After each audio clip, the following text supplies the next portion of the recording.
Meanwhile, in other global news that we're also tracking at this hour, Russia is targeting new locations and sharpening its assault. It is unleashing new weapons to change the course of the war, even as the West continues to channelize weapons to Ukraine. Our next report has more details. Take a look.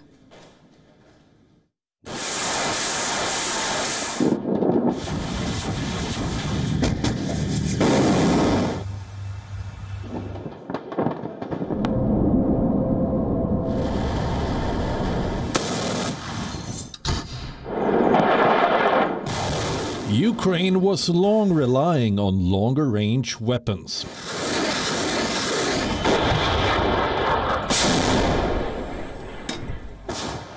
It wants to blunt the Russian offensive. Longer weapons would help Kyiv hit deeper behind enemy line.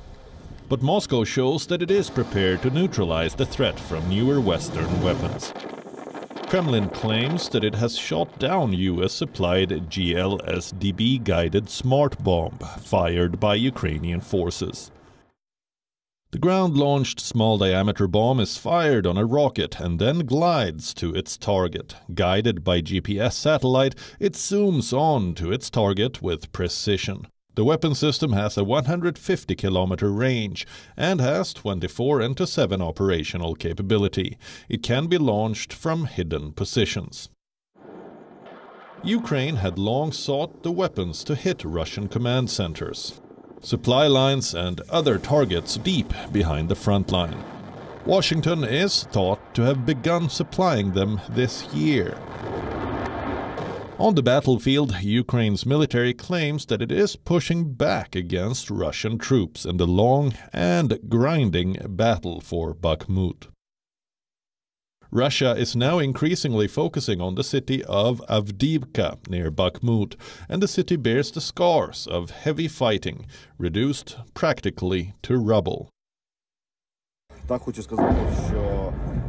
The city is under constant shelling with cassettes and mines. The shelling is constant. There is practically no one on the street. Everyone is either on positions or in shelters.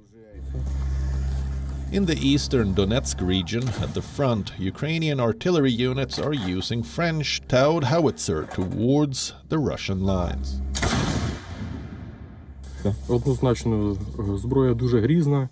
Sure they do. This is a big threat for them. It's precise. It hits them and it does serious damage.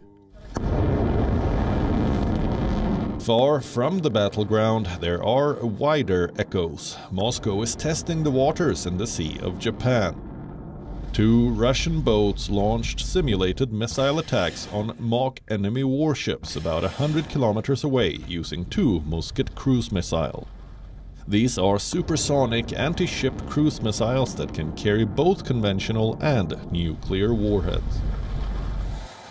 Speaking of nukes, Russia has begun exercises with the Yars intercontinental ballistic missile system in what is likely to be projected by the West as another attempt by Moscow to show off its nuclear strength. The Yars systems are able to carry multiple independently targetable nuclear warheads and can be mounted on truck carriers or deployed in silos. Moscow says several thousand troops are part of the latest military drills. Bureau Report, WION, World is One.